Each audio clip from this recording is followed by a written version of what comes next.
Welcome back to the channel. তো মর্নিংটা start হলো ডাবের জল দিয়ে। আর সকালে সেরকম কিছু ব্রেকফাস্ট করিনি, আমি বসেইছিলাম, বড্ড ল্যাদ লাগছিলো। হঠাৎ একটা আওয়াজ পেয়ে আমি নিচে গেলাম আর গিয়ে দেখি ইনি এসেছে।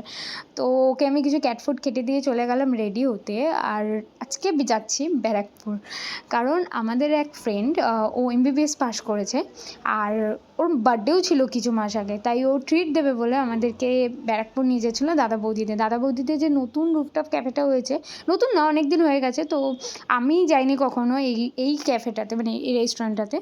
তো রোদ থাকাকালীন বাইরে তো বসার কোনো সিটিং অ্যারেঞ্জমেন্ট ছিল না, আমরা ভেতরেই বসেছিলাম। আর ভাগ্যিস, কারণ সেদিনকে ভীষণ রোদ ছিল আর ভীষণ গরম ছিল। তো গিয়েই আমরা অর্ডার করলাম ড্রাগন চিকেন আর অবভিয়াসলি বিরিয়ানি। দাদা বৌদি গেছে, বিরিয়ানি খাবো না তা হয়। আর কোল্ড ড্রিঙ্কস ছিল। তো আমাদের এই জায়গাটায় আসার প্ল্যান ছিল না, আমাদের পুরোনো বিল্ডিংয়ে যাওয়ার কথা ছিল, বাট ওখানে এত ভিড় ছিল তাই আমরা এটাতেই আসলাম, এই ক্যাফেটাতে। তারপর আমি এখানে একটা বাইট বানাচ্ছিলাম, সেই ফেমাস একটা, যে একটু আলু, চিকেন, পেঁয়াজ আর চাটনি দিয়ে একটা পারফেক্ট বাইট। অ্যান্ড সত্যি এটা খেতে খুবই সুন্দর হয়েছিল।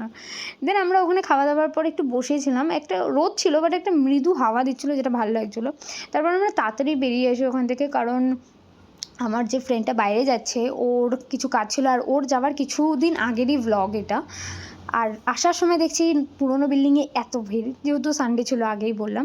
তো বাড়ি এসে আমি একটু শুয়েছিলাম, তা মা বললো একটা পার্সেল এসেছে, যেটা মারই ছিল, মানে আমি মাদার্স ডেতে মাকে এটা গিফট করেছিলাম, এটাই মা আমাকে দেখালো। তো আজকের ভিডিও এই অবধি, দেখাচ্ছে পরে ভিডিওতে, টাটা।